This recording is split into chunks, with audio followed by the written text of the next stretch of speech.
అంటే ప్రతీకార ధోరణి అన్న టైప్‌లో జరిగిపోతోంది. అంటే తమిళనాడు తరహా రాజకీయాలు ఆంధ్రాకి వచ్చేసినాయి అని చాలామంది మాట్లాడుతున్నారు గానీ, దాన్ని మించిన స్థాయిలో నడుస్తోంది. ఓకే. నిన్న అంటే ఏ స్థాయికి వెళ్ళిపోయిందంటే పరిస్థితి, నిన్న ఆయన కాన్వాయ్ తగిలి ఒక వృద్ధుడు చనిపోవడం జరిగింది. హ్మ్. దీన్ని వెంటనే ఆ ఇష్యూని క్యాచ్ చేసి సోషల్ మీడియాలో అంటే జగన్ కాన్వాయ్ బలి తీసుకున్నటువంటి వృద్ధుడు అనేది అక్కడ వరకు ఓకే. ఇంకా ఎంతమందిని చంపుతావు జగన్ నువ్వు? నీ నీ రక్తదాహానికి అంతే లేదా అన్న పద్ధతిలో వెళ్ళిపోయి అంటే ప్రమాదాలు జరుగుతాయి. ప్రమాదాలు జరగటం పర్టికులర్‌గా పబ్లిక్ ఉన్నటువంటి చోట మాత్రమే కాదు, ఎక్కడైనా ఏ యాక్సిడెంట్ అయినా ఎవరికైనా జరగచ్చు. యాక్సిడెంట్ చేసిన వాడిది తప్పే. యాక్సిడెంట్ చేయకుండా ఉండాలి. కానీ జరిగిన తర్వాత దానికి సంబంధించి అరెస్ట్ జరగాలి. ఎవరైతే డ్రైవ్ చేశాడో ఆ డ్రైవర్‌ని అరెస్ట్ చేయాలి. కాన్సిక్వెన్సెస్ ఏమిటనేది విచారణ జరగాలి. అతను తప్పు చేశాడు అంటే శిక్ష పడాలి. ఆ మేరకు డిమాండ్ చేయటం తప్పుందని నేను అనుకోను. కానీ నీ అంటే వాంటెడ్‌గా జగన్మోహన్ రెడ్డి ఆ డ్రైవర్‌ని అతన్ని గుద్దు అని చెప్పినట్టుగా సెన్స్ కన్వే చేయటం వెనకాల పొలిటికల్ మోటో ఉంటుంది. ఆ పొలిటికల్ మోటో ఏంటంటే జగన్ పరమ దుర్మార్గుడు అని చెప్పడం ద్వారా అతని మీద ఒక నెగిటివిటీ స్ప్రెడ్ చేయటం. ఇప్పుడు ఇలాంటి సందర్భమే ఒకసారి పాత రోజులకెడితే రామారావు గారు ఎన్నికల ప్రచారం చేసేటప్పుడు చైతన్య రథం మీద వెళ్ళేవాడు ఆయన. ఆ చైతన్య రథాన్ని ఇద్దరు డ్రైవ్ చేసేవారు. అందులో ఒకరు వారి ఆస్థాన డ్రైవర్ అయితే రెండోది ఎక్కువ భాగం హరికృష్ణ డ్రైవ్ చేసేవాడు, రామారావు గారి కుమారుడు. ఆయన డ్రైవ్ చేస్తూ ఉండగా ఒక ఊళ్ళో విపరీతంగా ఒక జన జన ప్రవాహం ఒక ఏరియాలో చెరువు గట్టు నుంచి కిందకి దిగారు. అది ఎక్స్పెక్ట్ చేయలే వీళ్ళు. అన్ఎక్స్పెక్టెడ్గా జరిగింది. మెయిన్ రోడ్డు మీద వెళ్తున్నారు. ఆ చెరువు గట్టు మీద కూర్చున్న జనాలు ఈ చైతన్య రథం వస్తోందనే ఆవేశంతో దిగారు కిందకి. ఆ దిగిన వాళ్ళందరూ రోడ్డు మీదకి వచ్చారు. ఇది గోదావరి జిల్లాలోనే జరిగిన ఇన్సిడెంట్.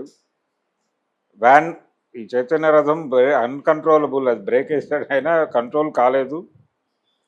ఒక ప్రాణ నష్టం జరిగింది. ఆ సందర్భంగా జరిగినప్పుడు ఇమ్మీడియట్గా ఆయన దిగి ఈయన్ని మందలించాడు, డ్రైవర్ని మార్చాడు. తర్వాత అది హరికృష్ణ డ్రైవ్ చేస్తుండగానే జరిగింది.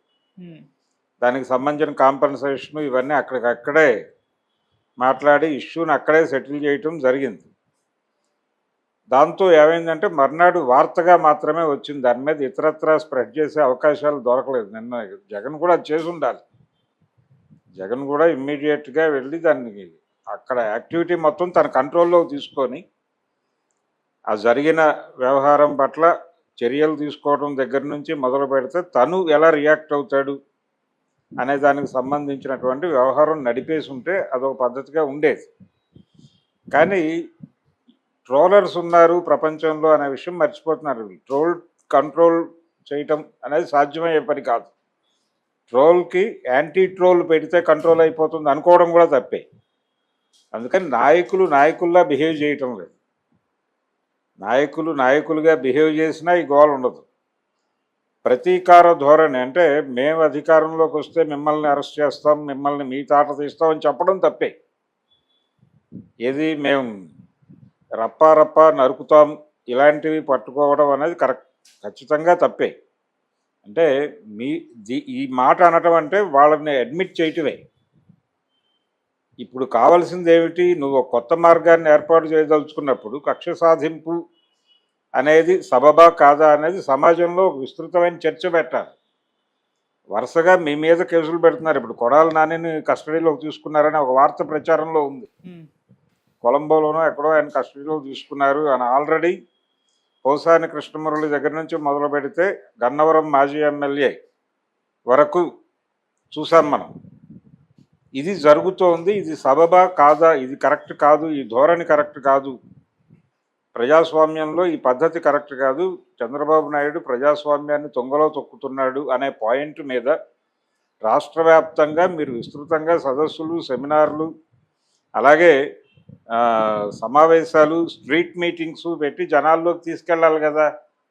ప్రభుత్వం వైపు నుంచి జరిగిన ప్రతి తప్పుని మీరు జనంలోకి తీసుకెళ్ళి ఎండగట్టడానికి మీ క్యాడర్ని సర్వీస్ చేయండి. అలాగే మీ నాయకుల మీద పెడుతున్నటువంటి ప్రైవేట్ కంప్లైంట్స్ని ప్రభుత్వాలు ఎంత వేగంగా తీసుకుంటున్నాయి, పోలీసులు ఎంత వేగంగా స్పందిస్తున్నారో మీరు చూస్తున్నారు. మీరు కూడా ప్రైవేట్ కంప్లైంట్లు లాంచ్ చేసి అంత వేగంగా ఎందుకు స్పందించరు అని చెప్పి నిలదీస్తూ ధర్నాలు చేయండి. అది మీరు చేయవలసిన పొలిటికల్ ప్రోగ్రామ్. అంతే తప్ప మీరు మమ్మల్ని కొడితే మేము మిమ్మల్ని కొడతాం, తర్వాత మీరు అధికారంలోకి వచ్చి మమ్మల్ని కొట్టండి అంటే, ఇప్పుడు మేము అధికారంలోకి వస్తే మిమ్మల్ని చంపేస్తామంటే, మీరు అధికారంలోకి వచ్చినప్పుడు మమ్మల్ని చంపమని చెప్పడమే. డెమోక్రటిక్ స్పేస్ని దాటి వెళ్ళిపోయి బిహేవ్ చేస్తున్నారు అందరూ. చంద్రబాబు, జగన్ ఇద్దరూ చేస్తున్నది ఒకే తప్పు. ఈ ధోరణి సబబు కాదు. ప్రజాస్వామ్యంలో ఉంటున్నాము అనుకుంటున్నాము. ప్రజాస్వామ్యం పునాదిగా రాసినటువంటి ఒక రాజ్యాంగం ఆధారంగా పరిపాలన సాగుతోందని చెప్తున్నాం మనం. కానీ రాజ్యాంగం ఏమాత్రమూ అమలుకు నోచుకోవడం లేదు అని చెప్పి కేంద్ర ప్రభుత్వం దగ్గర నుంచి మొదలు పెడితే ప్రతి ఒక్కడు ప్రతి 2 నిమిషాలకు ఒకసారి ప్రూవ్ చేస్తున్నారు.